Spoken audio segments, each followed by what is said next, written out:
Gloucester School Building Committee to order, and I'll ask you all to join me in the salute to the flag.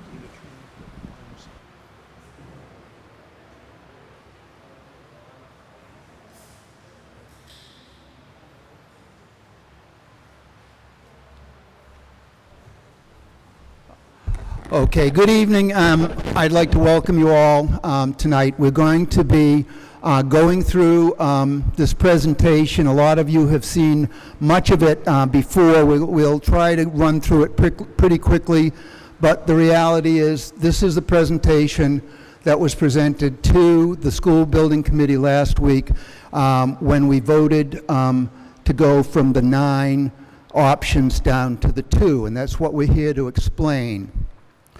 People are at the table in the back. There are sheets of paper and pencils. If you have a question, write it down. We'll collect them, and we'll do our best to answer them. We'll also have a website up. I don't know how many of you have looked at it, but you can go to the Gloucester Schools website and click on it's on the right-hand side, and it basically says questions about the East Gloucester building project. And on that, on that, there I think are about, at this point, probably 25 or 30 questions. Those have been submitted already. We will go through those first. We will then go through the questions that we received this evening. And if you have, after the presentation, if something occurs to you and you have another question, then write that down and we will collect them again. So there'll be 2 opportunities in case something comes up while we're doing the presentation. Okay, so as you will remember, we started out with 14 or 15 possibilities. We reduced that to 9, and now we are reducing it to 2. We have reduced it to 2. Our goal is to reduce it to 1. And the timeline will be that the building committee will meet later this week. We'll get more information. There's information being gathered and compiled all the time, which involves the estimates of the costs, the traffic, the geotechnical, and any number of things, as well as the community input, which we will be taking into consideration. A week from then, so it's, I don't have a calendar in front of me, but it'll be October 2nd, 3rd. October 3rd, the School Building Committee will meet, and we will vote to reduce to 1 option. And the following Wednesday, the school committee will confirm that vote.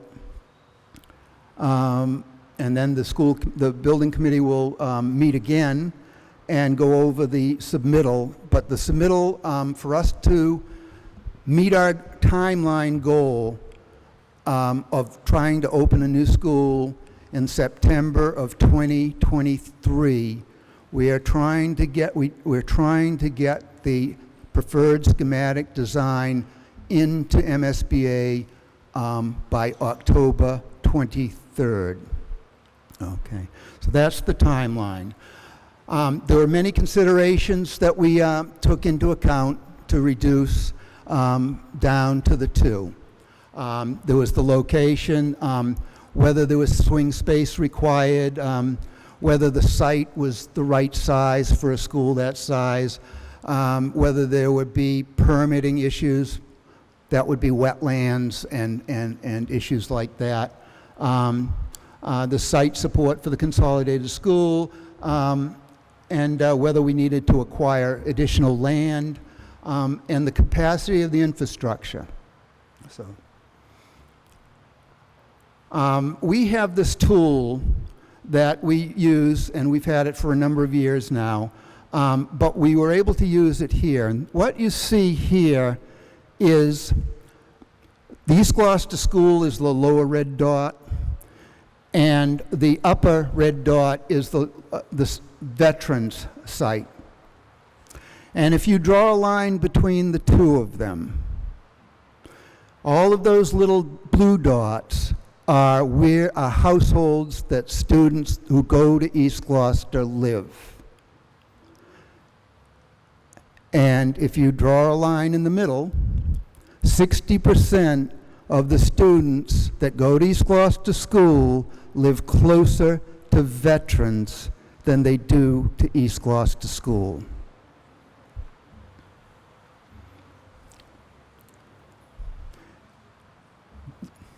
Yeah, go to, didn't we have the one for Greens? Didn't we have the one for Schoolhouse Road to the map? Okay, this is the same configuration, but the green dot is the location of Green Street Schoolhouse Road site. And in that case, 45% of the students live closer to that currently go to East Gloucester School live closer to that site, while 55% live closer to the East Gloucester site. Okay, so the considerations about the site, circulation, parking needs, sufficient number of faculty, staff, and visitor parking spaces. Separation, this is an important thing to keep in mind, is that one of our main goals is to create a safe school for students to be in, but also a safe school for students to come and go to. And one of the important things that we look at is having a safe walking area, a safe pick up and drop off for people in cars, and a safe area for buses, as well as a separate area for people for deliveries, because the cafeterias and get deliveries practically every day, or at least 2 or 3 times a week. And those come oftentimes while school is in session.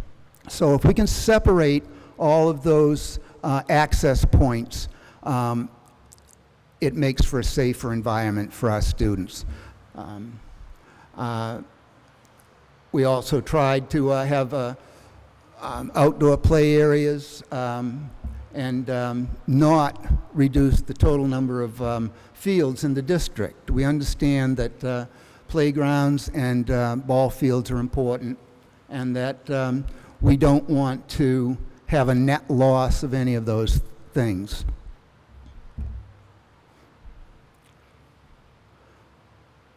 So this is going back to the timeline.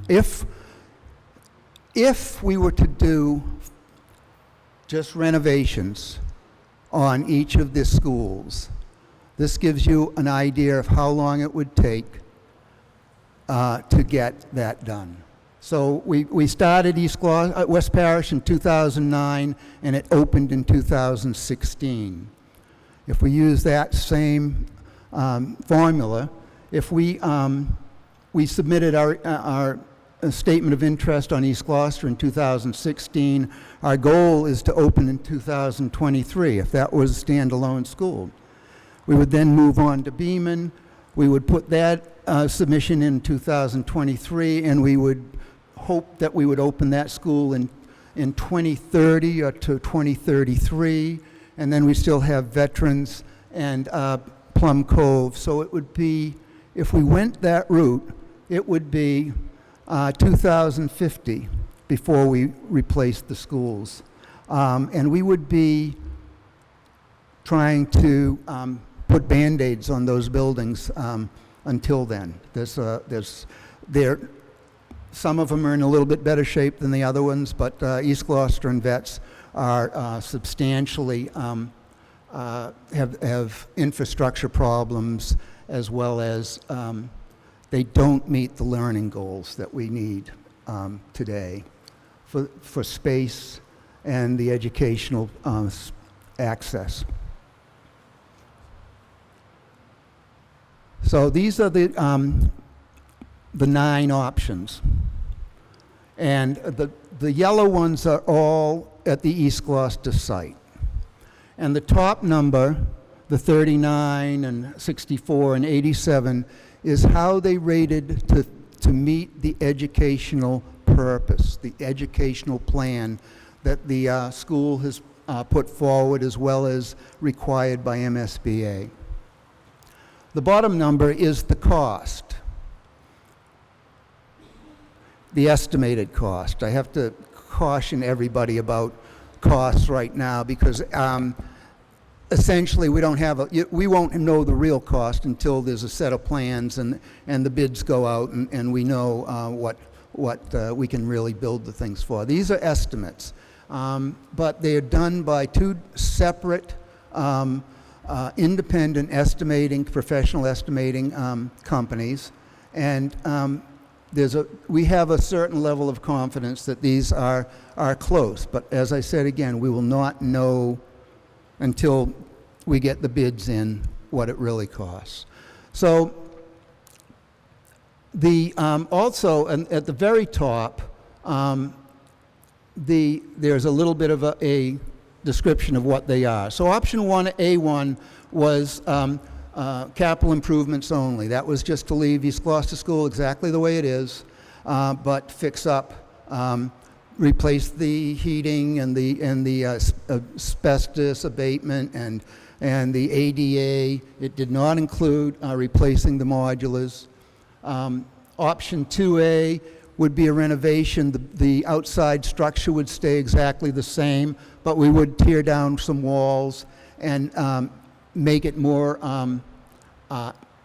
conforming to our educational goals, but it would still be lacking. It would still only get a 39 points out of 100 for the educational program. Option B1 is an addition and a renovation for the 230 students at East Gloucester. It scores better for the educational plan at 61, but it also costs $54 million to do. The problem with that is to try to work around the existing structure is fairly cost prohibitive to get enough space to meet the educational goal.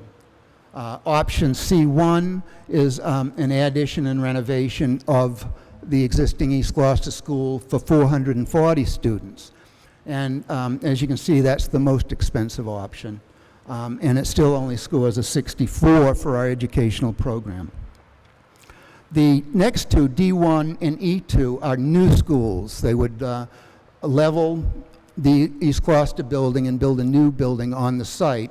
And you might just note that building a new building costs less than the addition, the renovations, to achieve the same goal. They also score slightly higher. But a new school for 230 students at East Gloucester is estimated at $51 million, and that would still leave us 3 schools in need of replacement.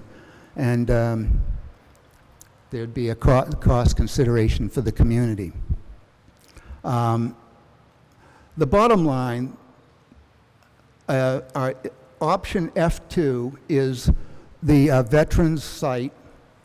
It is for 440 students, and it scored 87 on the educational goals. I just want to say all of these, the blue and the green sites, they're essentially the same building.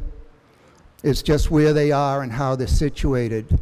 The reason that the veteran sites cost more is because it would require swing space, whereas the sites at Schoolhouse Road, Green Street would not. And it also would require the replacement of the softball field, which is in the budget to do. So those three options came in at what we considered to be a satisfactory educational goal, and the costs are, as they are estimated right now, more or less within $5 million of each, a little bit less. So the G1 and G2 are both the sites at Green Street at Schoolhouse Road. The difference is one of them sits mostly on the field and preserves the forested area, and the other one kicks back into the field and preserves more, kicks back into the forested area and preserves more of the field. G2 was the one that is in the woods. Okay, so yeah. So we've seen these before, and just briefly, we want to go through. This is the renovations only, the capital improvements only for East Gloucester School, and once again, it's the cost of this. The idea is that this would be done over summers, over a period of 10 years, so that we didn't have to move the students out of the school. The end result is that we don't improve our educational program at all. What we've done is made it, we've updated all the infrastructure and you know, the ADA and that stuff. So this is how it scored. This is how we got to the 39 points. Education, 10 out of 25. The site location, was it 15? 8 out of 15. Site circulation was 4 out of 10. Is that correct? 15. 4 out of 15. Because this doesn't improve parking, doesn't improve getting the kids in and out of the school. It doesn't improve any of those things. The site amenities, once again, it's 6 out of 10. And the building design, it was 11 out of the 25. So that's the score. This is the renovations plan. This is the plan where we would, at East Gloucester, where we would actually go in and put up walls and build new rooms within the existing structure. And once again, this scores a little bit better, but it doesn't improve the site circulation, doesn't improve parking, it doesn't improve many of the lacking issues right now. The administration space, the nursing space, it does make a little bit better on the special needs space, but it's, once again, we're reusing, it's considering reusing the existing modular buildings which are not in great shape. So that would be an additional expense. So once again, this is how it scored 39, and it has similar to the other one. I'm not going to go through all of these. Let's just keep going. We'll get, all right, so this is the additions and renovations. What would happen here is an addition would be put on the sort of the East Main Street side of the school, and there would be a second floor structurally built up over the existing building. The existing building would not support a second floor, so you have to build a structure outside of the building and then put a second floor on top of it. So this would have the gym on the second floor. Once again, this is for the 220 students. It it doesn't help that timeline. It does score better because we're now be able to add rooms and add the right size rooms and add space for the administration and nursing and special needs. So it does score better, but it doesn't score that much better for site circulation. That's going to be one of the problems with all of the East Gloucester sites. So this is for 440, and this is a 3-story building, and once again, to do this, we'd have to build a structure around the school to support the second and third floors, which makes it, this is the most expensive option. So it does score better in the education. It goes down on site circulation because there's more kids and more teachers. Once again, it scores better, but it does not come to the standards that we're looking for. So this would be a new school for 220 at East Gloucester. We'd tear down the old school because we're starting from scratch. We'd be able to build a school that was appropriate for the classes that we'd be putting in there, as well as the services that we expect in a new school. But it doesn't really help. It's the site circulation. I'm going to say this, every one of these Gloucester sites is difficult. You all know, you've been there. You know that it's not easy to get in and out of, and there's not a lot of room for parking. I just want to say that we're not able to use the what is the ball field because that is a deeded play area given to the city back in the 20s by the Parsons family for the purpose of being a playground, and so we have to stay within the confines of the existing building. And as you remember, that there is a stream running through the basement, and it does sort of run downhill towards East Main Street.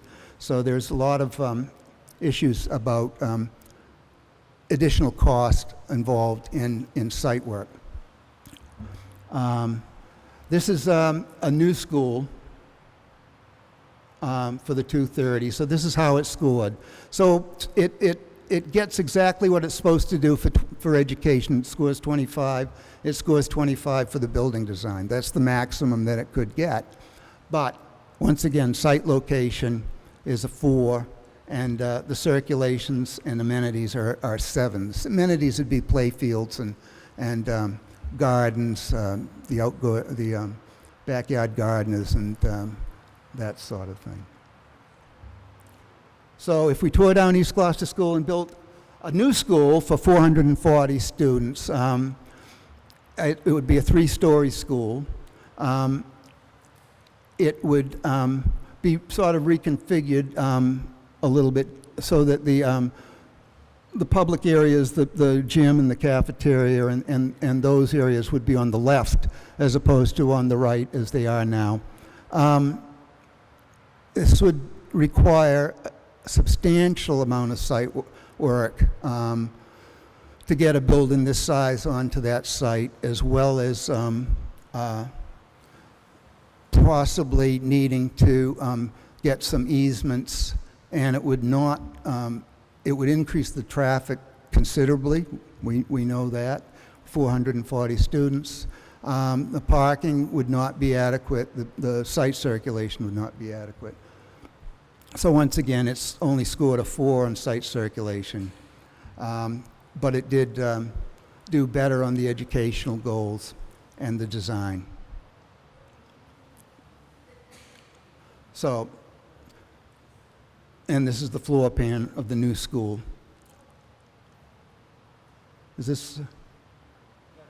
This is veterans, okay. I skipped over the plan. So this, if we were going to build a new school at veterans, you want to go back to the site plan just so they can see where it is? Okay. This is where it would sit. As you can see, it's It has a separate parking area for cars. It has a separate loop for buses, as well as an access road around the back for deliveries. It still has a playing field in the back and some space in the front. The access would be where it is now, and cars would come in and go to the right, and buses would come in and basically go to the left. And it would, there'd be enough room there for 7 buses off the street, as well as probably about 45 or 50 cars off the street waiting to pick up the students. So this, okay. So once again, this is a 3-story building. It meets all the educational programs. One of the things that we made sure of on all of these plans is that we put money in for the demolition and the restoration of the sites of the schools that are not used. So we're not leaving empty, abandoned buildings anywhere on any of these plans. So this scores 31 on the educational goals, 29 on building design, site circulation 13, amenities 7, and the site location 7. So this scores a total of 87. This is G1. This is the field this is the plan for Green Street, Schoolhouse Road, which the reason we call it Schoolhouse Road is because to get people to understand, the access would be off of Schoolhouse Road. It would not be off of Green Street or Ledgemont or any of those other places. The access to the building would be off of Schoolhouse Road. This is the plan that uses most of the field, although there still would be room for baseball and a youth soccer field, a softball field, excuse me, and a youth soccer field, as well as separated access for cars and separated access for buses and deliveries. And it would retain most of the wooded area. You can see the wooded area, and you can see what would be lost. And it would mostly be off in the corner over by the playground, by the Dowsett playground, where we would move a ball field. And it would be a 3-story building, and once again, it's essentially the same building that would be built down at Veterans. So it meets all of the requirements that we're looking for educationally, and it does very well with site circulation, as well as parking and that. This is the its scores. So it scored 91 out of the 100 points. Okay. This is the plan for Schoolhouse Road and Green Street, which actually retains more of the field, open field space, but encroaches into the wooded area. Once again, it's basically the same building. It's just turned around. One of the considerations was lighting and natural light, and this actually scores a little bit lower than the option that had it more on the field because of natural light. But essentially, it's the same building. And it scored scored well. Both of these, as I said before, score a little bit better than the Veterans site because we don't have to, swing space was a consideration. They got points for not having to have swing space, as well as the cost of the swing space, as well as the cost of relocating the softball field. So the Veterans site, although it's the same school, scored a little bit differently because of those factors. So this is what we were presented with, and the committee voted to after a thorough discussion of all the options, it has been our intention all along to consolidate schools. So we eliminated all of the options for 220. All right. It also, the impediments of the site at East Gloucester and the costs involved left us with the Mados Field Veteran School and Green Street Schoolhouse Road sites.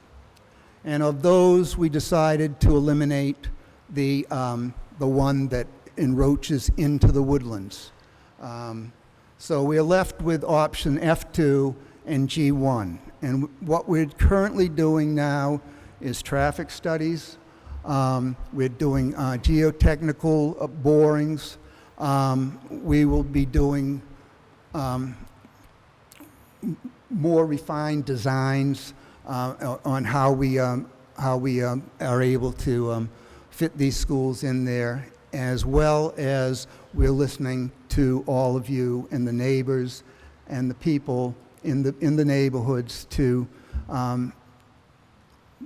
see, it's important. The impact is important to the neighborhood. Okay. So I think, at this point, we have heard from the Green Street people substantially in the last 2 weeks since the public hearing. We have all received in excess of 35 letters very articulating the issues about open space and green space, as well as the disruption to the neighborhood from construction that they have suffered already. And these are all valid and reasonable arguments. And we will take these into consideration as we move forward. So we're going to turn this over. We have had, as I said, a substantial number of questions. If you've thought of a question during this, write it down. We're still accepting questions, but we're going to start with the questions that we already have. And I'm going to turn it over to Dr. Sapphire. Good evening, everyone. Once again, welcome and thank you for coming out to hear about the East Gloucester building project. Many of you have submitted questions online. We've tried to respond to them as promptly as we possibly can. In all likelihood, some of the questions you may be writing down on your index cards have already been asked. So we thought this would be an effective and efficient way for us to go through some of the questions, which are probably the frequently asked questions. So let's get right off the bat and ask one of the most fundamental questions, which is, why do we need new schools? And I'm going to ask the panel to speak on this.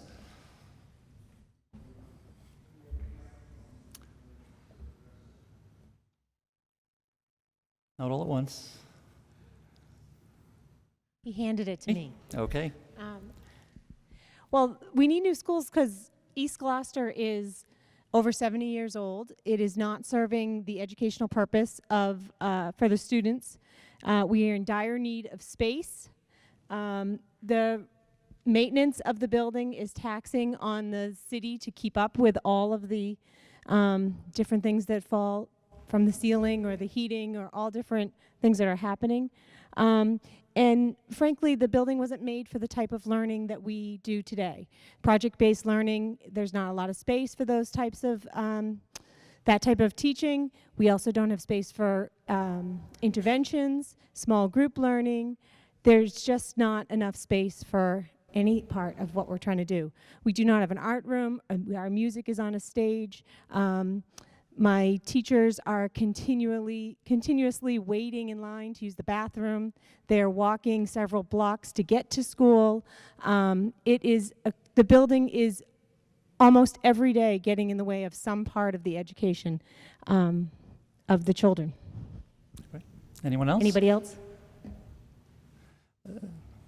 And just for veterans, we're closely behind, not quite in the state that East Gloucester schools are in.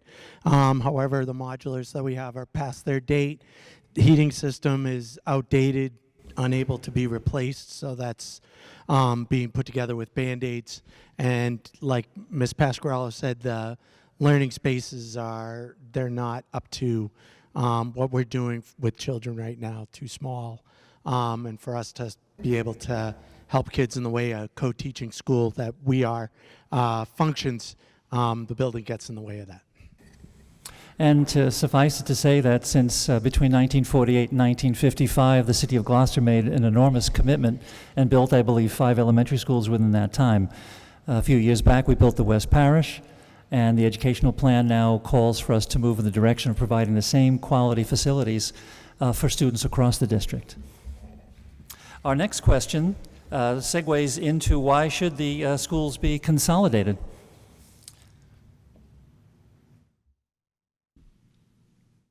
I'm not going to be the only one talking, Okay, but I'll talk and then you can go. So it's, if you remember the slide of if we did 5 individual schools, it would take up to 2050 or 2053 to have 5 new schools for all of the children in Gloucester. So it's not only not fiscally responsible to wait that long, it's not responsible to the children that are in front of us every day to learn. A combined school offers extra support. With a combined school, we would have more resources. We would have full-time, we'd have OT services, we'd have a physical therapy room, we would have much more available to meet the needs of our students.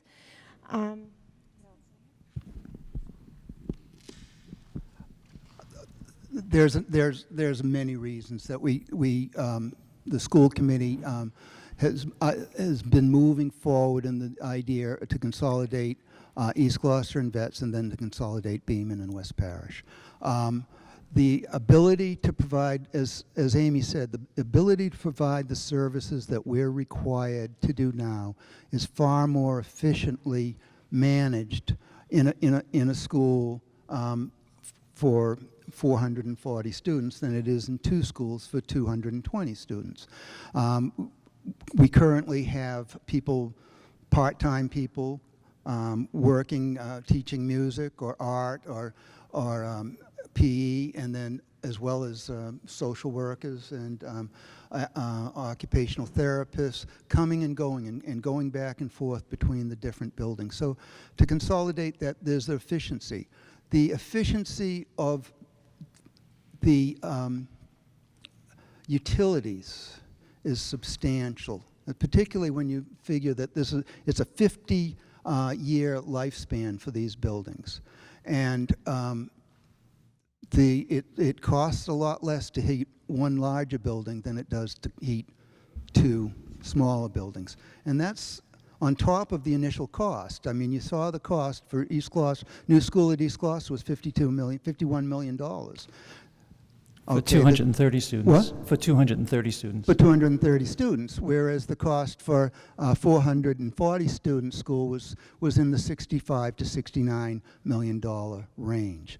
So you could build 2 schools for $52 million each, and that'd be $103 million, whereas we're going to house the same number of students, and we're going to be able to provide better services in the 440 school. And 440 is not, by today's standards, a large school. Right. I know people are used to the small schools, but everybody likes to say, well, Ipswich voted against combining their schools. But the reality is both of their elementary schools were 390 students. They were going to build when they were voting against it, they were going to build a school for 800 students, not 400. Those schools that they have now are the same size as what we're talking about building for Gloucester. It also gives us excess capacity. And one of the things about community schools is having a stable catchment area. A lot of you will remember that a few years ago we had this influx of kindergartners at East Gloucester, and we had to change the catchment area. Well, if you have excess capacity within the building, you don't have to jump through hoops every time there's a bump in the population. So that's another factor. So there are a lot of good reasons, and you know, we have to do our goal is to do what's most fiscally responsible for the community and the city, because you're going to be paying for it, and that's what we're trying to do. We're trying to put forth the most educationally sound building for the most reasonable cost to the city. So then we can provide the best resources, the most modern resources for students, the best educational programming, at the most economical and financially responsible for the most students in the shortest period of time. I think that, in a nutshell, is the major reasons why the school committee has gone in the direction of consolidation. Next, please. If anyone is interested in the elementary school plan, which was adopted in August of 2016, on the Gloucester Public School District website in the area under the East Gloucester Project, if you make your way to the section listed as documents, there's an entire spelling out of the educational school plan, which was voted on and approved by the school committee, again to repeat, back in August of 2016. Next is the chronology of the elementary school plan. This is a rather lengthy document, also online, but a series of public hearings began back in October of 2016, running through March of 2016. The school committee took these meetings on the road. They went to each and every elementary school. There were a number of presentations. There were also some joint meetings with the City Council as well. And these meetings then culminated in August 24th of 2016, when the school committee voted to adopt the elementary school plan, which emphasized that with the appropriate wherewithal, that the school committee would move in the direction of consolidated schools. The next question is how the East Gloucester project is going to be funded, and that is a concept is referred to as a debt exclusion. Somebody define that kindly? Perhaps the city's treasurer. Thank you. So a debt exclusion contemplates financing a particular project such as this outside of the normal, what they call the tax levy. So the tax levy can increase by 2.5% a year, according to state law, and also by what we call new growth, which is the addition to building structure within the city. So a debt exclusion would basically take that and say we can add the debt service for a particular project, either some or all of that debt service, to the tax levy each year, and it would stay there and keep being added until that debt service goes away. So, for example, if the debt service was $2.5 million a year for 20 years, then that would be added to the tax levy in each of those 20 years. At the end, it would no longer be added and it would go away. So the debt exclusion has a beginning and an end. Thank you. And the next question is, why do we need to work with the Massachusetts School Building Authority?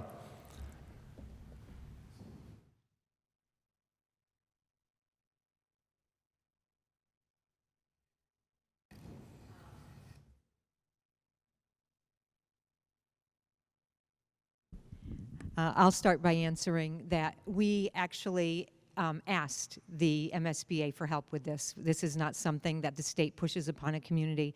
It's actually something when Manchester built their high school, our school committee was so envious that they had this opportunity to rebuild their school with help from the state. So we asked for it. The school committee voted for it. The city council also had to vote to submit the statement of interest as well.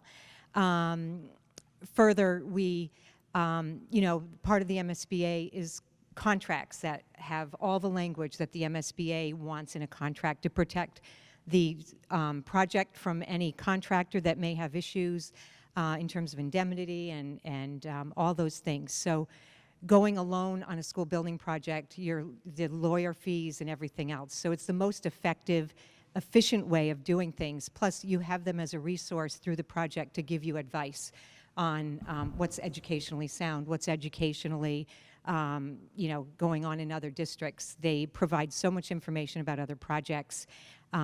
So to us, it's actually a partner. It's not a burden. Anyone else?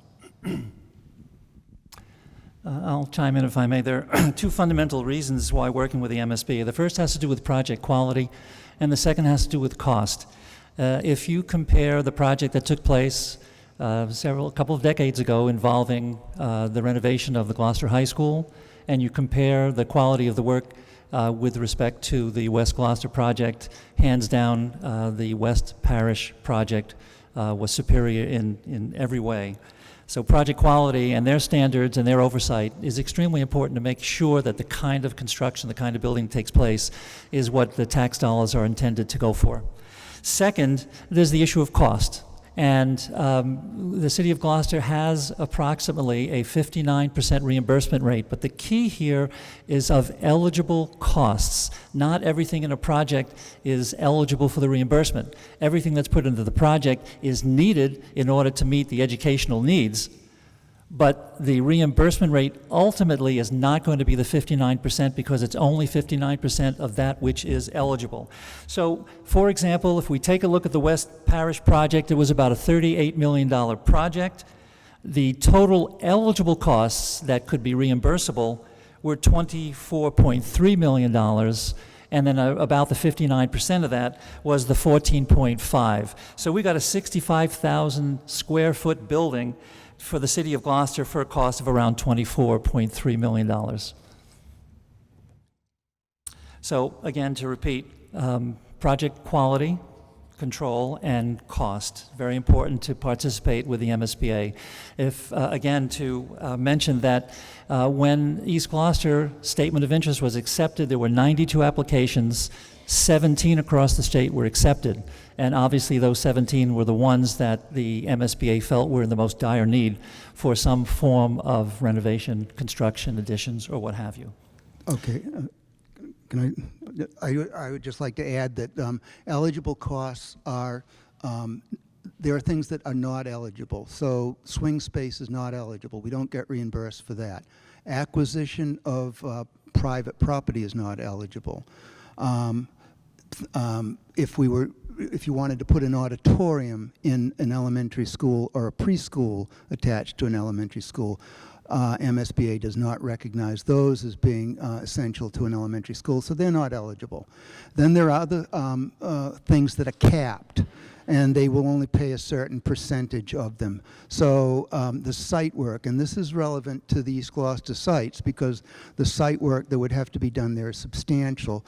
It is capped at 8% of the total cost. So anything, if the site work goes over 8% of the total cost of the project, it's not reimbursable. So there's other things, the fixtures and furniture and are capped at a certain amount of money, and actually even the square footage is capped at a certain amount of money. So there are a lot of things that are capped. So it's sort of a, a juggling routine when we get down to actually sitting down with MSBA and determining what their final contribution is. But the important thing to keep in mind is that when we submit our preferred schematic design, which is what we're in the process of doing, it'll come with estimates, and the estimates will be generated by both our owner's project manager and Tom Ellis is here representing CBRE Harry. With their estimators, they're not in-house; they're outside people that they use. And then Doran Whittier will do it, and then they will sit down and reconcile those two estimates, and those will be what's included. Now, the point is that when those go in, that's kind of the high end of where we're going to go. That's when MSBA says, okay, we'll approve this project at this site for this amount of money. So it doesn't go up after that. Their commitment does not go up. It can go down, but it doesn't go up. So If those initial estimates come in a little higher than you might like, there's a good reason. The next question affects us all, including myself. How much is it going to cost? Anyone on the panel care to tackle this?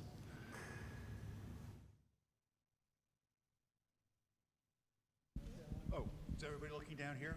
Everybody's looking at you. Oh, okay. I mean, at this point, there's still a lot of guesswork in this. What we're dealing with is estimated construction cost numbers, estimated amounts that are eligible for reimbursement by the MSBA, and also an estimate of what interest rates are going to be 5 years out from now. Interest rates right now for municipal debt are about as low as I've ever seen it, and I've been issuing debt for about 25 years.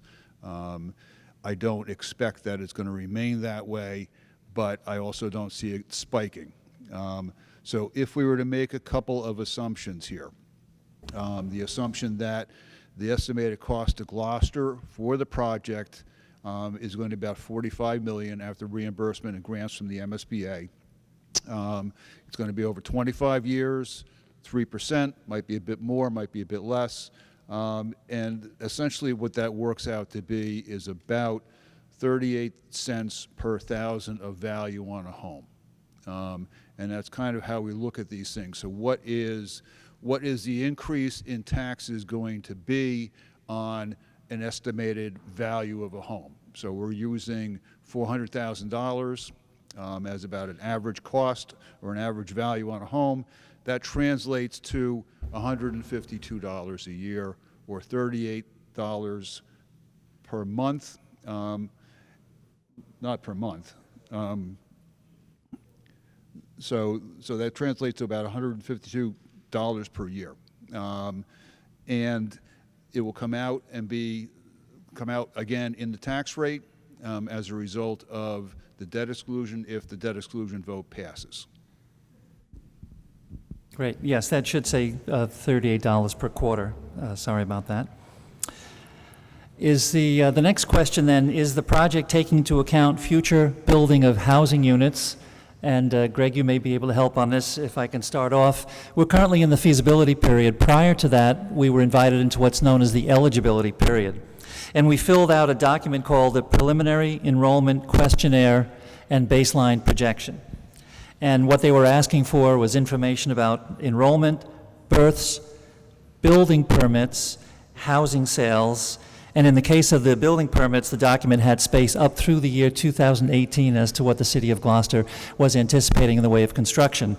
They also went back a full 10 years prior to that to see what patterns there were with respect to housing and building and construction in the city of Gloucester as well.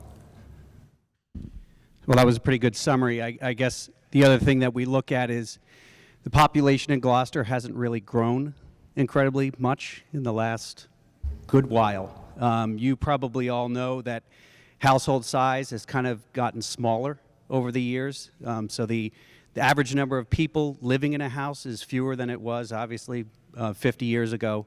So again, looking at, there is that projection of what the student population would be like and whether it can be accommodated within this district. And I believe also the trends that the school committee has been working with has been a reduction in enrollment overall in the district over the last 10 years. Great. Thank you. Our next question asks exactly how long does the district have to make a decision per the MSBA's requirement regarding the proposed site? Well, for those of us who've read Stephen Covey, to answer this question, we need to begin with the end in mind. And the target goal right now is the fall of 2023 to open up a new building. In order to meet the guidelines through the feasibility process and then what follows with schematic design and all the other various what are referred to as modules, we need to submit one site by October the 23rd, which is coming up next month. So by working our way backwards and anticipating what needs to take place, the debt exclusion, the further development of the blueprints and the plans, and then ultimately construction towards 23. That's why our target date for the submission of one site is October 23rd. Okay. The next question asks, will the new school be a high-efficiency green school? I wonder if we could get either the owner's project manager or the designer to address that question. So the project is being designed as a as a LEED certified project, which means it will be seeking to be a very sustainable project by lowering the overall energy consumption of the building, by improving the conditions that students and teachers will have to live in every day. The other bonus associated with this, and it actually is a bonus, is that there are 2 additional incentive points that will be added to the reimbursement rate that the MSBA will provide. So that also helps. And so far, that's been the target that we've been assuming, and that will be pursued as we go through more detailed design, the schematic design process. Thank you. And the tragic question for us, what happens if the East Gloucester building project does not go forward?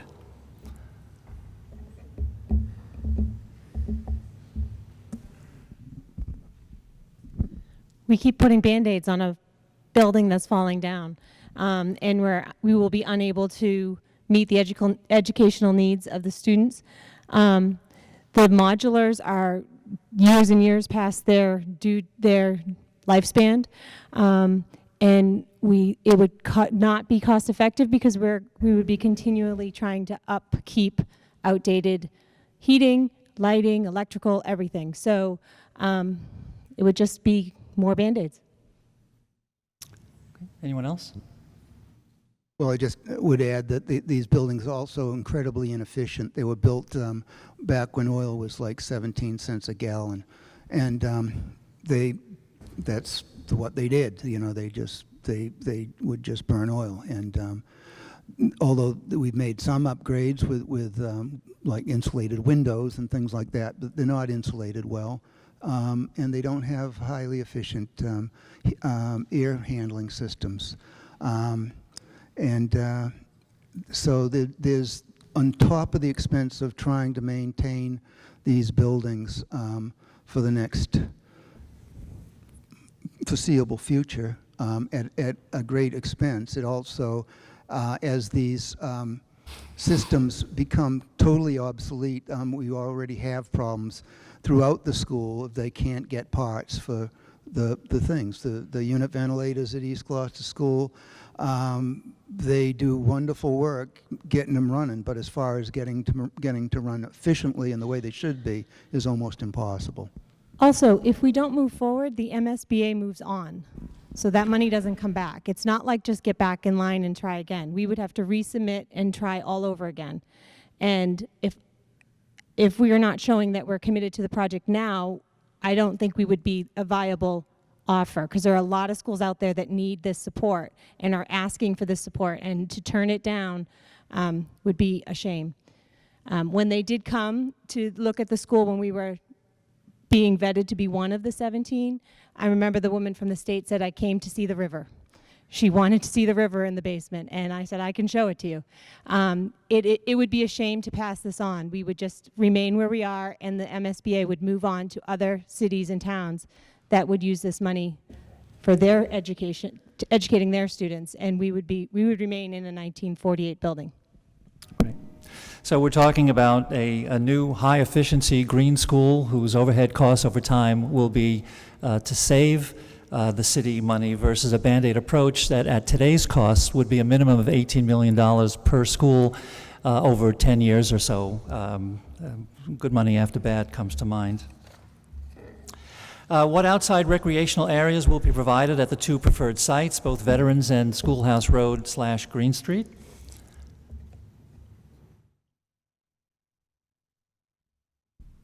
Got it? We showed those in the plans. At Veterans, there would be a substantial play area behind the school, as well as some area between the school and the hill where the monument is. It's certainly not as much space as they have now. At Schoolhouse Road, Green Street, there would be the existing playground. That would not be touched. There would be room for a softball field as well as a peewee soccer, well, not a full soccer field, but a youth soccer field, and as well as an additional playground. Plus, at Green Street, you'd have all of that wooded area to explore. Great.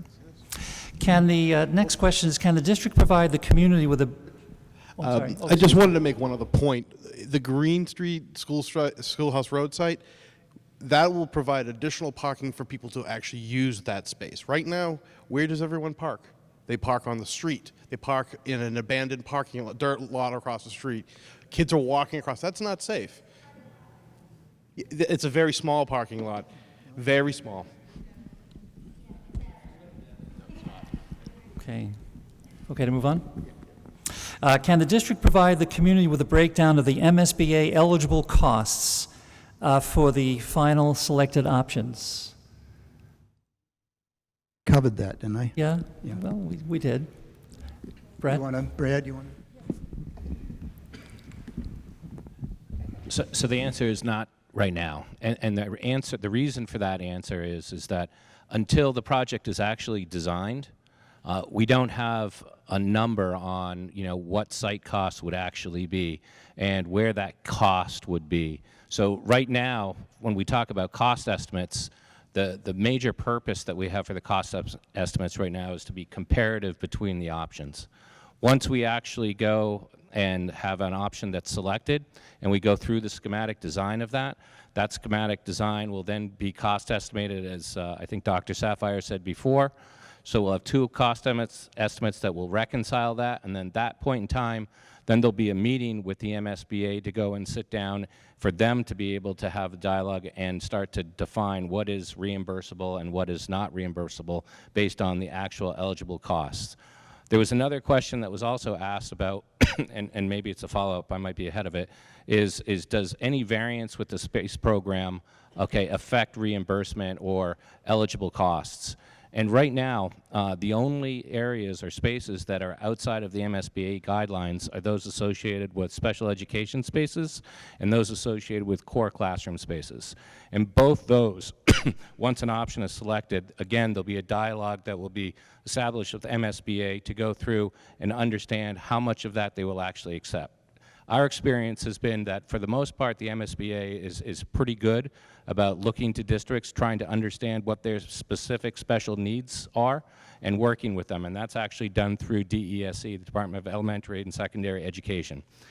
And then with respect to the number of classrooms, that's something that they really actually defer to a large extent, so long as it's being reasonable to the district. So right now we have a fairly high expectation that a significant majority of all of those spaces are going to be accepted by the MSBA. Great, thank you. And I think you answered the next question. Trying to get them both. You did, two birds. If the veteran site is chosen, is moving the ball fields with new lights, benches, and facilities factored into the cost estimate? And the answer is yes. And we have the city's commitment to ensure that anything that is replaced is going to be state-of-the-art with respect to the softball field. And we, if the veteran site is chosen, I met with the mayor earlier today, and I think that the first thing that would happen is we would put together a meeting of the users of the softball field and DPW, which maintains the fields, and we would have a meeting to discuss what was expected and where it would go and what would be included. So this is budgeted. It's in the budget. But there's still a lot of questions and details to work out as to what happens. Right. While you've got the microphone, what sites were considered prior to East Gloucester Vets and Schoolhouse Road, Green Street? Okay. Well, some of you will remember, and Councilor Memhard reminded me, of course, to mention that we started by looking at sites in East Gloucester. We looked at the Swenson's Field area as well as the Pines. We looked at, there's a substantial piece of city-owned land. I'll start by just saying we looked at city-owned land. We did not look at private property. that would have to be acquired. That was the first criteria that we met. We looked at everything that was large enough within the catchment areas of East Gloucester and Veterans that would have enough room and were city-owned to build a school that we wanted to build. We looked at the Pines. We walked the Pines with the designers. We walked Swenson's Field. We looked at, as well as with the committee and councilors if they chose to come. We looked at the Harrison Avenue site. We looked at, there's actually a large piece of city land at the very end of, right before the Rockport town line, Rockport Gloucester town line, just past the VFW, that we looked at, as well as the Green Street site. There were different reasons that they were eliminated. The Pines lacks infrastructure, as well as, and that includes access roads. It's a couple of very small, narrow roads to get there, and there's no substantial sewer. It's all what do they call the pressure system? The step system, which wouldn't be adequate for a school. And there was other infrastructure problems. The Swenson's Field is ledge and wetlands. There's not a lot of buildable land there. If you walk, and there's only a 30-foot access point, which runs right between two houses. So there were access issues there, as well as the fact that it was mostly ledge. And there was the small area where there's the little ball field, which is not big enough. And to the left, towards Marble Road, is all wetlands. Harrison Avenue has a lot of wetlands, and for those of you who have driven up Harrison Avenue, it's a very steep hill. It's a single, it's a residential area, and it's also, we didn't see, it's very sloped. There's a lot of topography there. And the Eastern Avenue site is watershed, and that was a battle we chose not to fight. So. Okay. A question has been asked, why not use the IC42 site? And it's my understanding that it is zoned as a marine industrial location. It's also part of a designated port designation by the state. It's simply too small, and to have a school adjacent to Roger Street that far downtown would bring about its own host of issues, we think. So I don't think we see IC42 as a viable option. Why not use St. Anne's? I didn't change anything, but if you have a question, ma'am, please write it down. Well, a comment. The format is this is not an open discussion. We're trying to answer questions. We're trying to get information out. We had a public hearing 2 weeks ago. All right, you had every opportunity to voice your opinions. We're trying to answer the questions now, factually. Okay. Thank you. The next question is, why not use St. Anne's? Why it is true that the West Parish experience during their diaspora was terrific, and they all loved it being downtown. It was great. But for a permanent school, it is simply too small. For West Parish, we were able to receive a waiver with respect to a number of the building compliance issues, and in all likelihood, we would have to take the existing St. Anne's building down and build a new construction. Parking is extremely limited. The school itself, although it's near Burnham's, has no green space. We don't see that as a viable option either for a 230 or for a 440 student school. Another question that has been asked is why is this project being rushed? Why are we rushing into this particular site? And I think we spoke earlier about the fact that this actually began in 2015, even before that, with a report critiquing each of the elementary schools that was published in August of 2014. And as I alluded earlier, there is a time frame and a listing of all the different meetings and public hearings that have taken place since 2016. So I urge anyone who's considering this question to take a look at that information. What will happen to the two existing buildings should the project go to the Veterans or the Schoolhouse Road Green Street sites?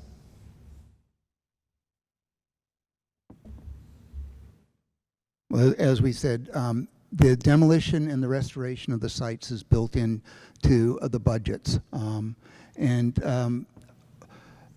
The building committee is not responsible for, it's not in our purview to decide what happens to them after that. The school, and when we relinquished Maplewood School, we didn't get to say what was going to happen there. The school committee declares it surplus and no longer needed for school use, and it goes to the city.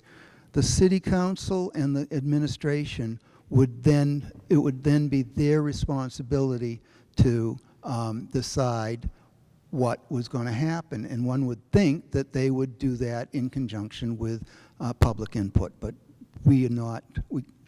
it's not in our purview. It doesn't matter what we think about or it should be. If we no longer need it for school use, we declare it surplus. It goes back to the city. But the buildings themselves, it's budgeted for the buildings to be taken down. The buildings will not be left empty. Right. Right. I don't know if it was mentioned, but in the cost estimates, the demolition and site restoration for both sites are built into the current cost estimates. What information are we waiting for, and what are the next steps? Brad, I wonder if you could talk a little bit about what studies are ongoing.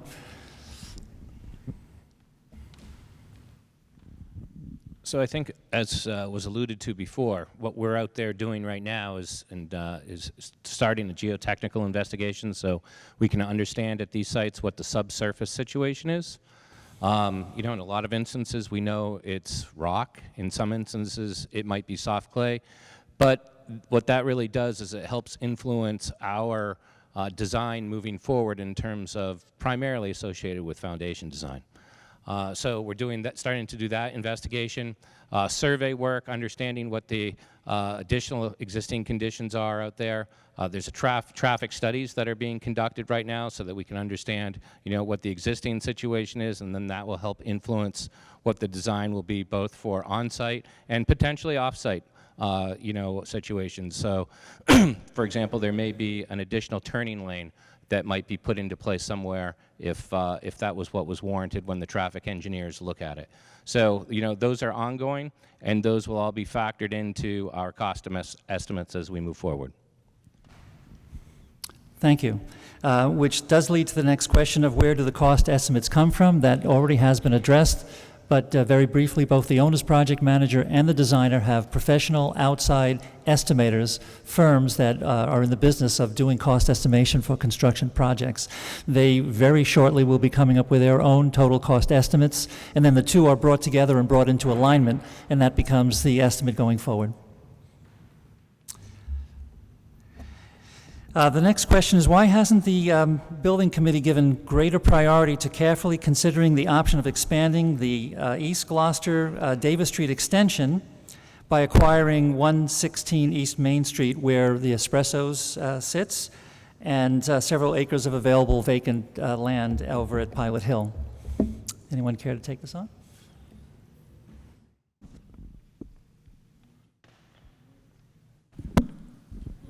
I'll start. So that for everyone that knows that site, right, that is significantly topographically challenged. And when we looked at that site, we actually looked at in a couple of the East Gloucester School options, looking at trying to step the building down the hill, which we tried to do, and I think that we were successful in being able to do that to a certain extent. But at the same time, that area, okay, that is down by Espressos there is really not influencing any additional building design. It's just, it's so steep and it's so rocky. It's too hard to work with, for lack of a better way to put it.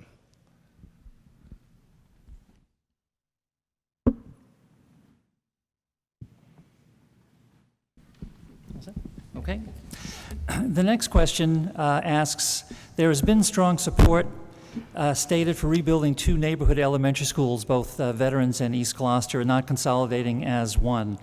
And the question is, well, why isn't this in fact the case? I think we've spoken quite a bit about the nature of the reasons for the consolidated schools. We have provided some information about some of the most successful, top-performing schools, elementary schools in the state, which have numbers that would rival the 440 that we have. We mentioned that 60% of the households currently live closer, that attend East Gloucester currently live closer to Veterans Elementary School than they do to East Gloucester. And in terms of being cost-effective, a consolidated school it simply is more cost-effective in a shorter period of time and provides new resources for more students. To add to that, Rich, just neighboring towns, if we look at Triton Regional School District, they have elementary schools ranging from 411 students to 515. If we look to Beverly, their smallest school is 296. While their largest is 426, which is around the size that we're looking at. Danvers is in the high 300s for most of their schools. Rockport, just right next door to us, is at 393. So they're almost at 400. And then you talk about top-rated schools. To name maybe one of them is Lexington, which we had the opportunity to go tour. Estabrook, which is a brand-new school that was completed by the MSBA, in conjunction with the MSBA. They had 580 students, and it felt like a community, and it was a beautiful school. So it can be a wonderful asset to have all of that. Ranging from 480 to 580. If you have a question, we'd appreciate you writing down your question. I'm glad you know. Good. We had a public hearing, and thank you, ma'am. So Rockport with one elementary school is close to the size we're looking at. I'm going to, listen, we're not going to do this. We're not doing this. We're here to answer questions. We're not here to debate. You can be asked to, we can be asked to leave too. There was a public meeting last Thursday that you did not let people attend. Okay? This is a public process, public comments, and you're required to, you're subject to open meeting law. Motion to adjourn? Open meeting law. So, if you want to address That's not what open meeting law means. schools as the best performing districts. We're not going to do this, okay? We're trying to do this. And we can make a motion to adjourn anytime we want. And that's what we'll do, because we're not going to enter into people debating. And there's nothing on the agenda that says you're going to get to do what you want to do. We had a public hearing, and I know you don't like the public process part, I understand. you want to move to a town where you get to vote on everything, fine, do it. You know? Town meeting, you get to vote on everything.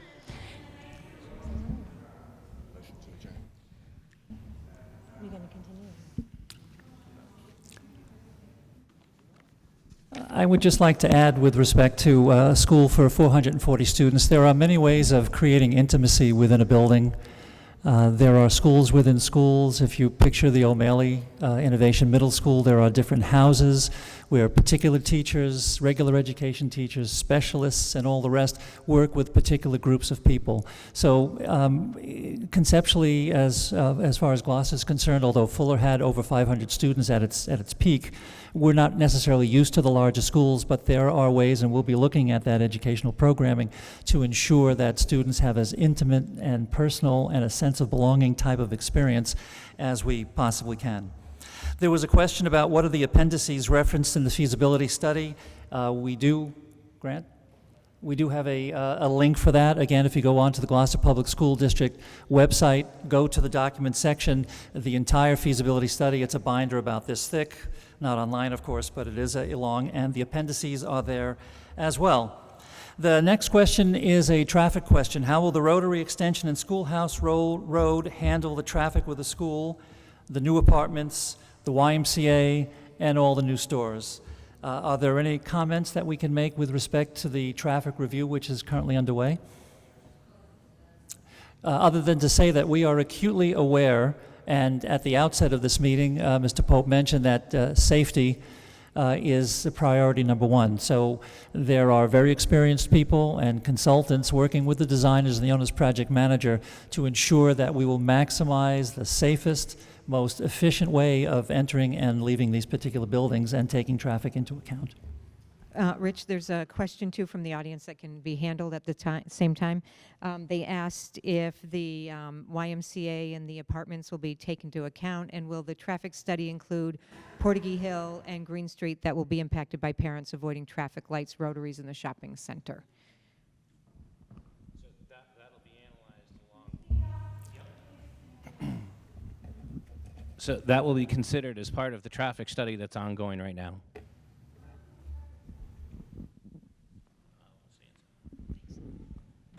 Okay, thank you.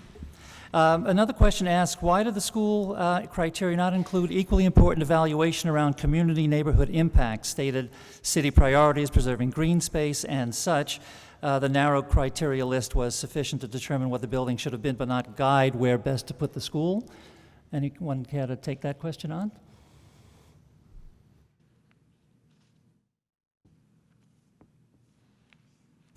We've talked about it. We understand that there are many pressures on the city for capital improvements. We need a new fire station. We may need continuing sewer work, as we've been doing for the last 20 years, I think. There's always stress on the city. That was not the building committee's. We were not asked to figure out what the city needs. There's the Capital Improvements Advisory Board that reviews those issues. But when we submitted the statement of interest, the City Council supported the submittal. And when we were accepted into feasibility, the City Council funded the feasibility expenses that we are incurring currently. So the city has supported this, this project to this point.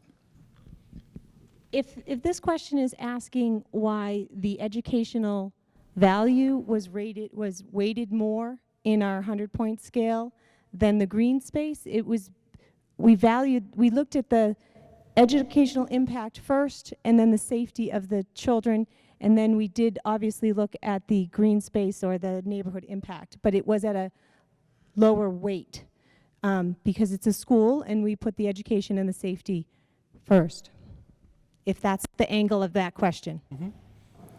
And the city has been cognizant of the fact that we have been looking at the areas that have been under investigation. We've already mentioned all the various different sites that have been looked at, and it was ultimately narrowed down to the East Gloucester, the Schoolhouse Road, Green Street, and the Veterans site. This is not something which has been done in the shadows, but with full cognizance of the administration and the City Council as well.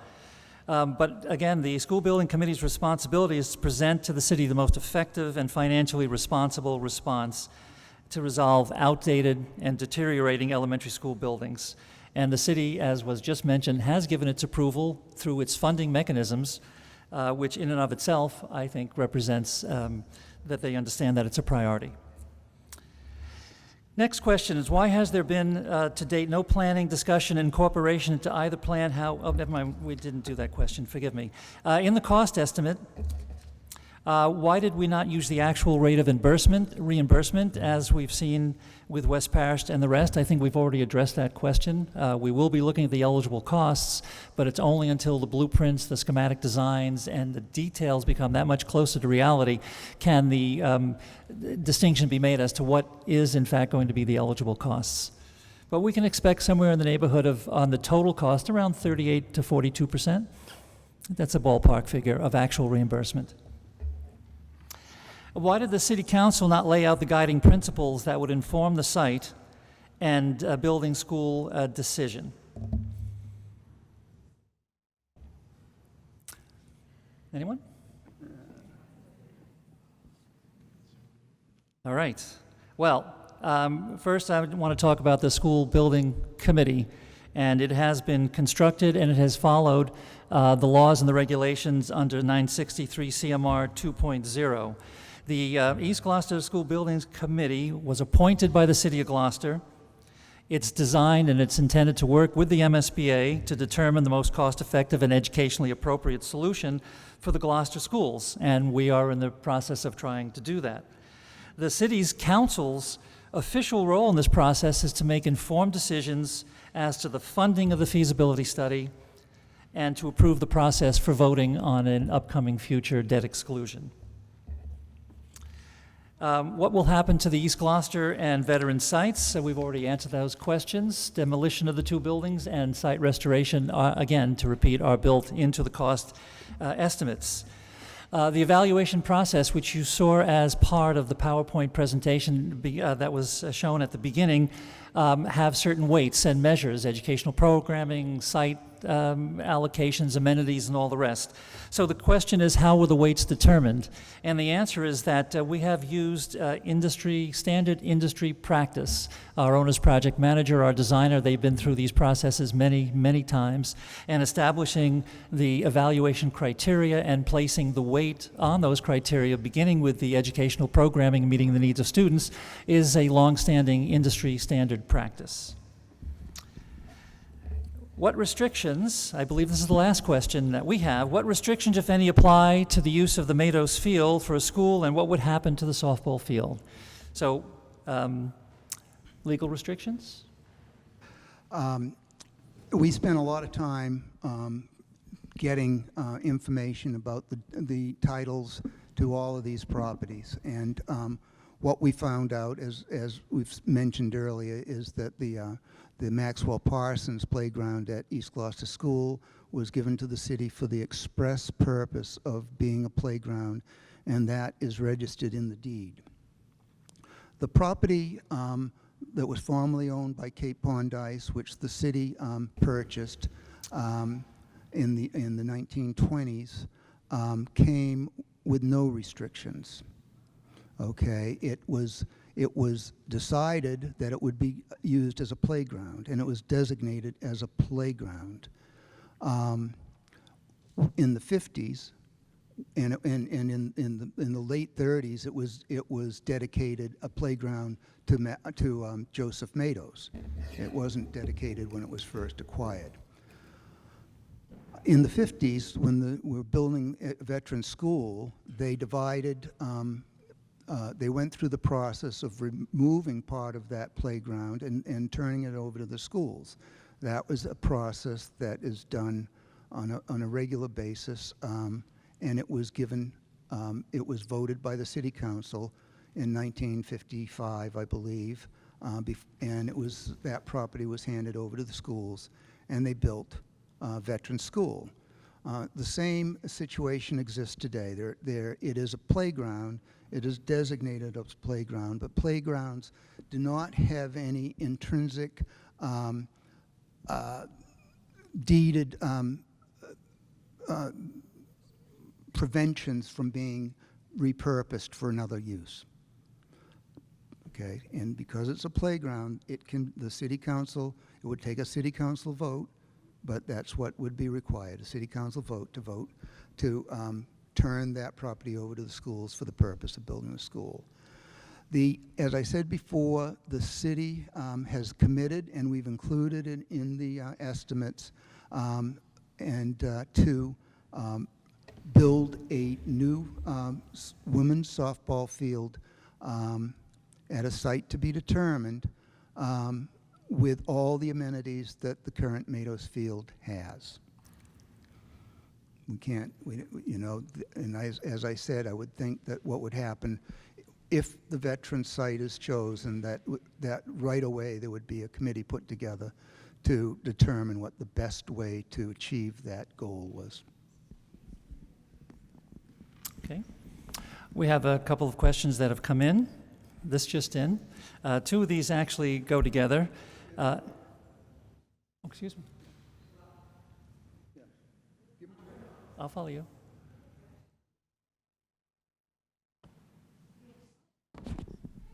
Okay. Is the committee aware that a portion of the Maxwell Parsons Playground was abandoned in 1948 to allow the present school to be built?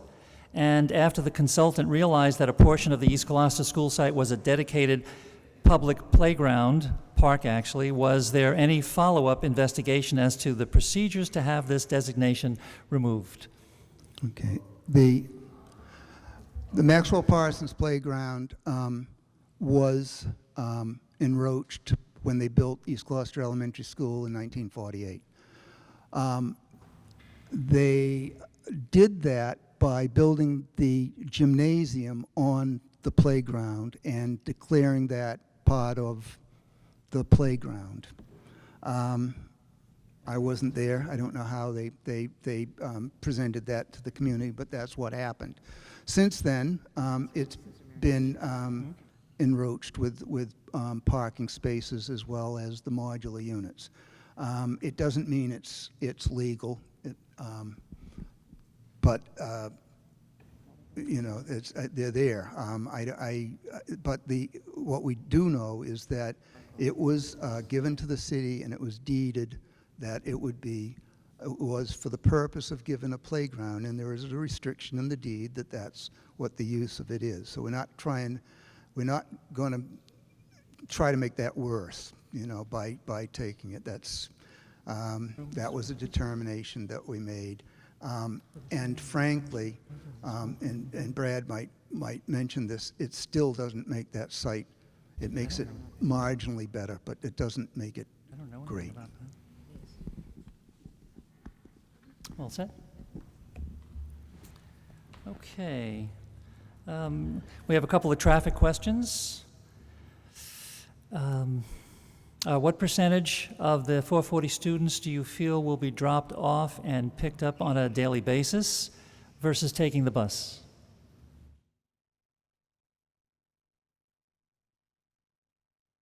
Matt, how many buses do you have now? How many buses do you have? We currently have one. We have one bus, regular bus. We also have one for our special needs students, and we get a bus for from Pathways as well. And Amy? I currently have 2 buses, and then a bus that brings students that are for a district program and Pathways. We obviously would need additional if we change location. I think the plans, did we say had set room for 7 buses to come through? So we're planning for about that. So that would be our ballpark answer at this time. But what we have found at West Parish is the tendency continues that parents drive their students to school as opposed to taking the buses or them walking. Veterans currently has the most number of walkers of any of our schools, I believe. Just to give you an example, West Parish has about 4 walkers. And that has to do with safety issues around Concord Street too.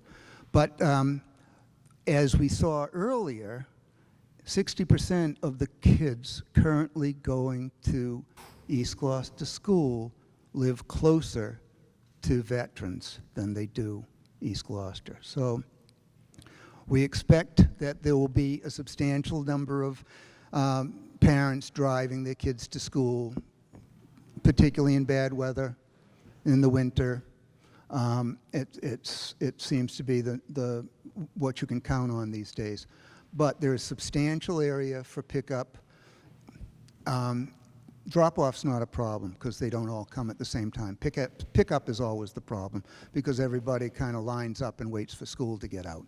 There's enough room for, I think, 7 or 8 cars to park at once to be loaded in the plan. And what? 7 or 8 buses. So 7 or 8 buses, but there's also a long queue for the cars. But there's I think there's room for 45 cars, but that's in the queue. But they could load 7 or 8 at a time. Yeah, that's what I was saying. Okay, thank you. Next question on traffic. Where will parking for both sides be for parents during school events?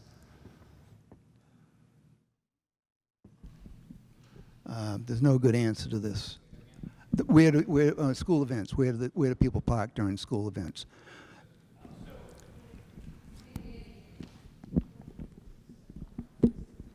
So it's the same issue that exists at West Parish, right? I mean, we have parking for roughly 120, depending on the option, to maybe up to 140 spaces, plus or minus. And so when you have, that many parents that will be coming to an event, the parking won't accommodate that. They'll have to find parking on the street. There's also parking, right, that wouldn't be designated spaces that can be accommodated on the site, which is currently the case at West Parish as well. There's parallel parking that would go on the road. And that's not uncommon. We don't go and see many schools, quite honestly, that would be able to accommodate, cars for every parent at a school-wide event. Otherwise, we would just have a sea of parking at every school site. So it's not uncommon. It's just a fact of schools. Does the city have an agreement with Sam Park at Gloucester Crossing to gain access to Green Street Park? Greg, do you know anything about that? Or? Yes, ma'am. Does the city have an agreement with Sam Park, Gloucester Crossing, to gain access to Green Street Park? There's currently right-of-ways that lead to the Green Street site. Access is something that's obviously will be evaluated further if that was the selected site. There's currently no access from Market Street to the Green Street site.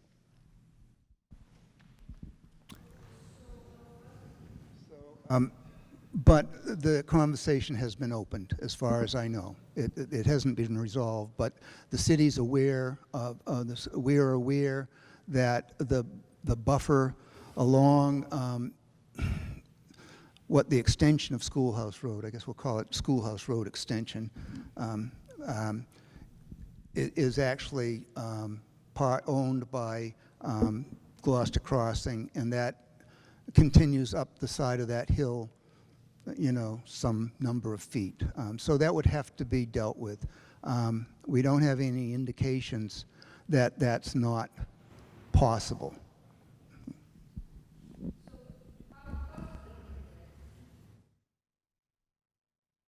Okay. The next question is, where would the entrance to the Schoolhouse Road site actually be? Where would the actual entrance to the Schoolhouse Road site be? Well, if you could put up that plan, we could see it. But it would be off of that part of the Schoolhouse Road extension.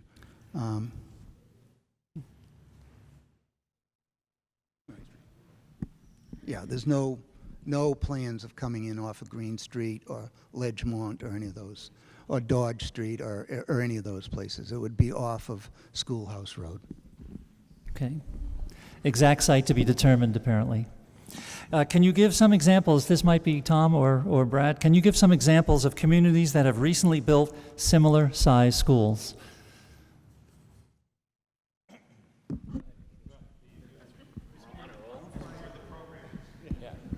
So, I can give you a couple schools that we're just actually wrapping up. We're wrapping up a school in Rowley right now in the Triton School District, which is a renovation project for 490 students. I believe that we've got another project that is in Needham. That's in the mid 400s. I believe it's 420 students, plus or minus. But I can also we actually are looking at other school projects out there as we go out and look for work.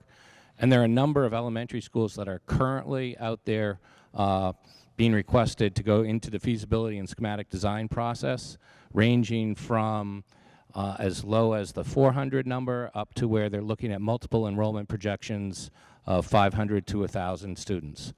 So I think it was also brought up earlier, there was a question that talked about, I think it was 4 or 5 communities. It was Newton, Westford, Lexington, Wellesley, and one other community. The average lowest school of those 5 was 318 students in, I believe it was in Newton. And then it ranged from that up into was over about 550 students in Westford. Westford actually has a 3-grade system where it goes and it talks about, K through 2 and then 3 through 5. But when you go and adjust those to go and look where there would be a K through 5 system, the number is about 545 students, I believe. When I looked at all 5 of those communities that have been asked us to investigate, the actual average of those was 444 students when you averaged all of those out. And we're talking about a consolidated school of 440 students. You don't have to believe me, right? It's on the Department of Elementary and Secondary Education Schools, so you can just Google that. And but that was the math. Okay, great.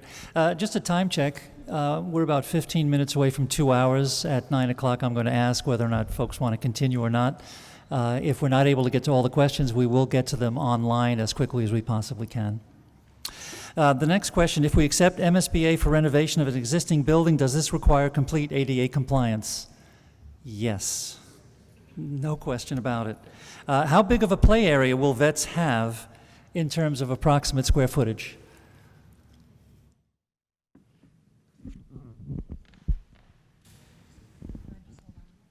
I'll just hold on. So I don't know exactly what the square footage is. That was something that would be worked out as we start to design, but I think it's reasonable to assume, for those of you who are familiar with West Parish, the design point for West Parish was about 370 students, I believe. And there's a couple of play areas there, and we've tried to incorporate a similar type of design strategy, both in terms of hardscape and green areas, green play fields. So it would be around that size, maybe a little bit bigger because we have a few more students, but in that general range. Is there a way to cut the vets $69 million down to 66?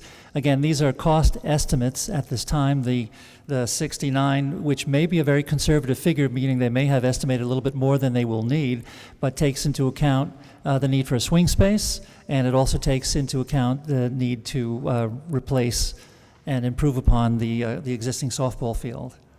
For either site, what accommodations do you do for the abutters, and when will we know that? Not a question I fully understand.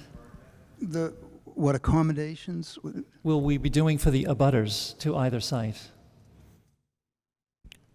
I think more typical types of things that, if I understand the question correctly, would be, would there be fences along the perimeter of the site? And, I think that's a reasonable request to go and have. Accommodations in terms of, it's not really an accommodation, but it's, standard good design practices not to have, light trespass onto adjacent sites. So we would be looking at making sure that, all of the lights are located and that they have light cutoffs so that, we're not trying to go and light up the neighbor's property. And in fact, that's one of the lead requirements that we would be pursuing as part of the project. If the school were to be built at Veterans, how would the city provide that Green Street would not be developed in the future? This is out of the school building committee's jurisdiction, and quite frankly, it's out of the school committee's jurisdiction as well. That's a city issue that have to be taken up. What we have said already a couple of times is that built into the cost estimates is a demolition and site restoration for both sites. Site restoration is to try to at least put it in a state where it appears to be a reasonable recreational open space area. Okay, and there's another question here. What is the plan for the EGS current location? I think we've answered that. School property. Why has nothing been said about proceeds from selling or developing the East Gloucester school property, which is to be closed? Money from any school closed and redeveloped should go to the new school. Does anybody take a stab at that? Once again, it's the same issue. We have no ability to determine what's going to happen to the sites once they're declared surplus. It's up to the city. That's a good question, but the question of what's going to happen to the sites is got to be answered first before you start divvying up the money. If the tax override or whatever it is called does not go through, how will the project be financed? And the answer is it won't. We're in the queue with the MSBA on a $65 to $69 million project. We're hoping to receive reimbursement for at least $20 million approximately. And if it does not go through for the debt exclusion vote, which is voted on by the entire community, then we'll be looking at some form of maintenance repair over 10 years, which was described earlier, to buildings, the conditions of which are in very poor shape. Again, will you restore the property at Veterans in East Gloucester? Exactly what does that mean? Again, the site restoration means to try to create the presence of an open area for recreational purposes.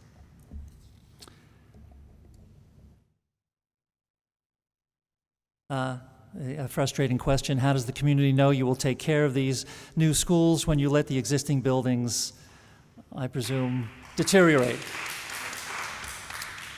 Built into our eligibility period, and the same is true for West Parish, there's information and data that the Department of Public Works was responsible for and required to provide, and that will form the basis for the maintenance plan. When West Parish came into being, they added staff in order to ensure that a larger building going from 35,000 square feet to 65,000 square feet would be properly covered. And to date, they've been quite successful in doing that. Okay, does open space belong to the city or to the residents? Greg?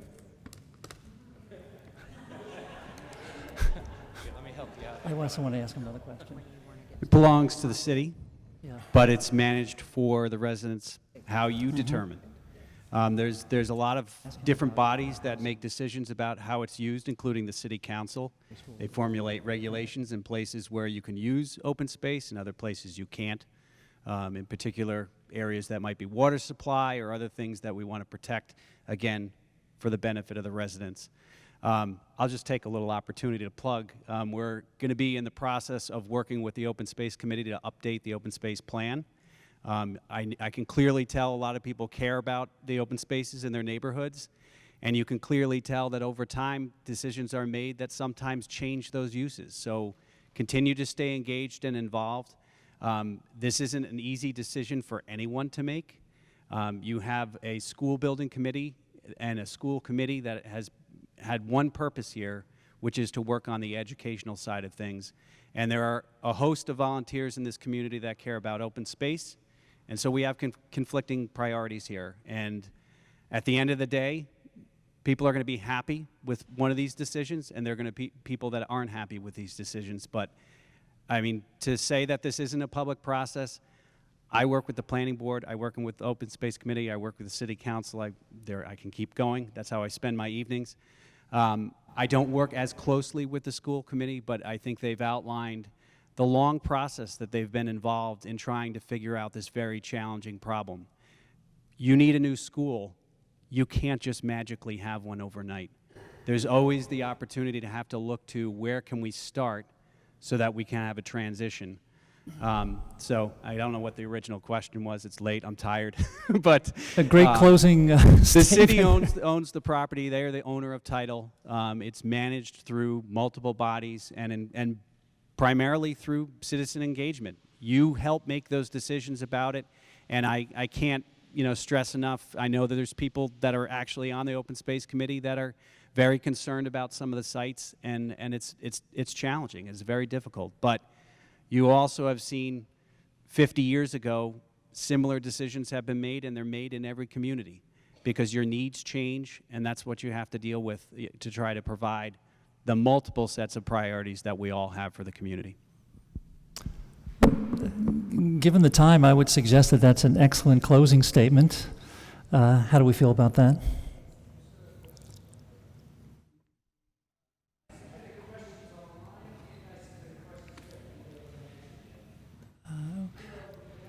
We have tried to answer every question that we've received.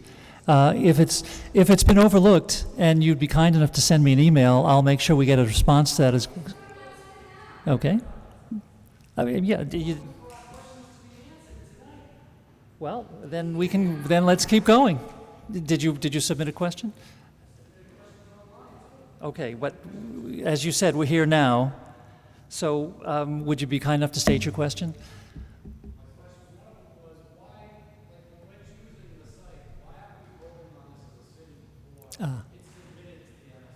Right. Process?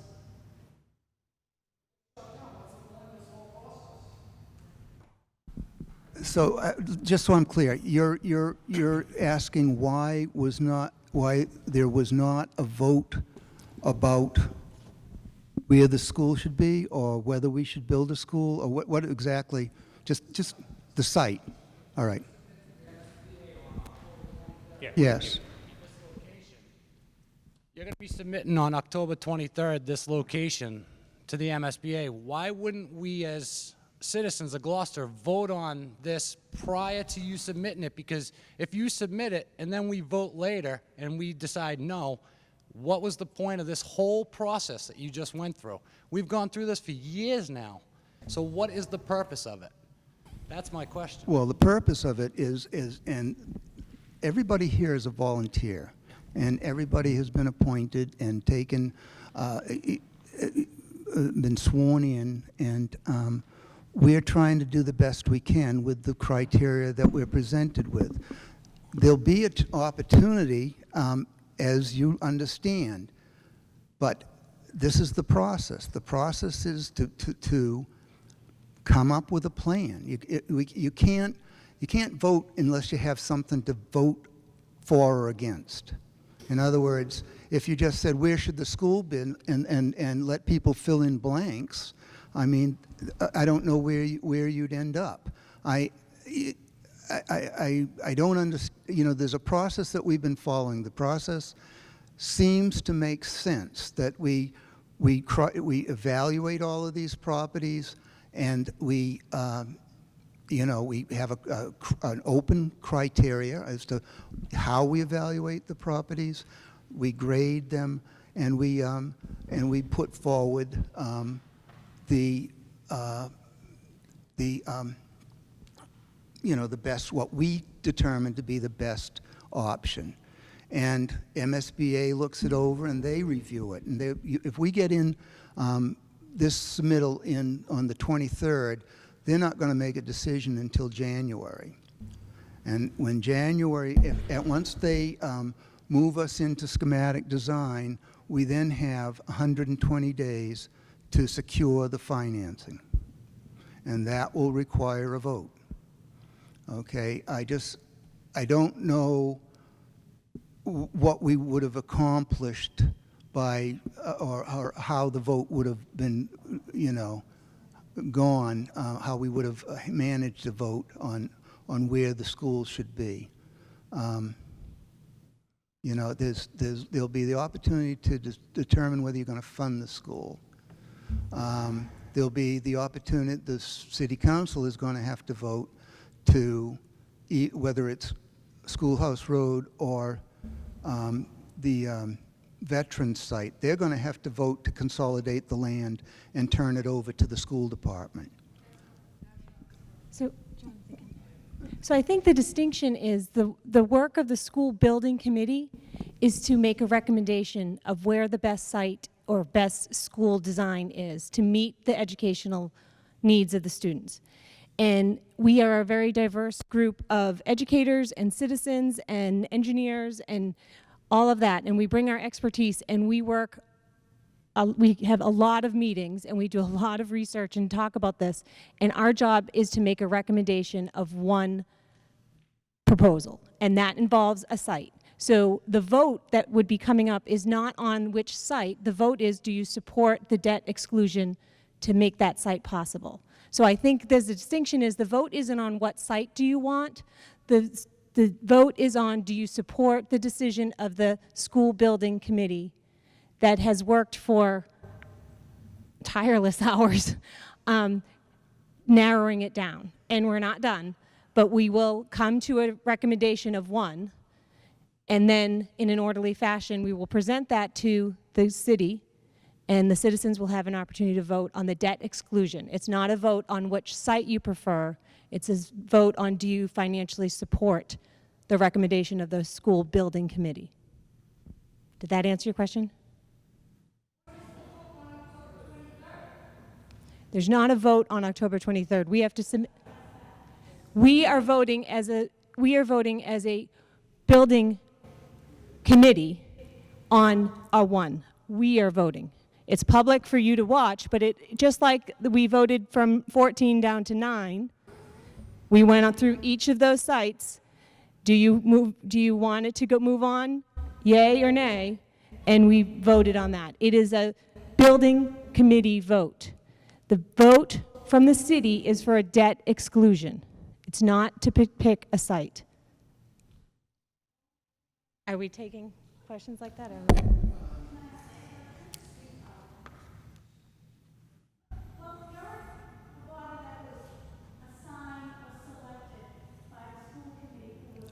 By the mayor, actually. By the mayor.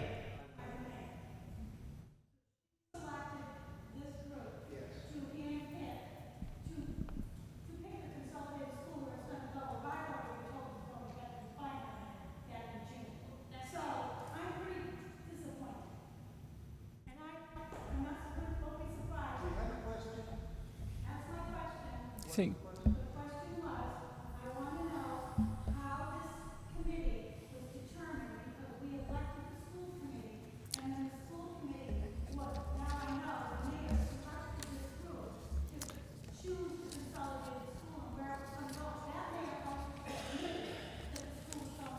I can't speak for the mayor.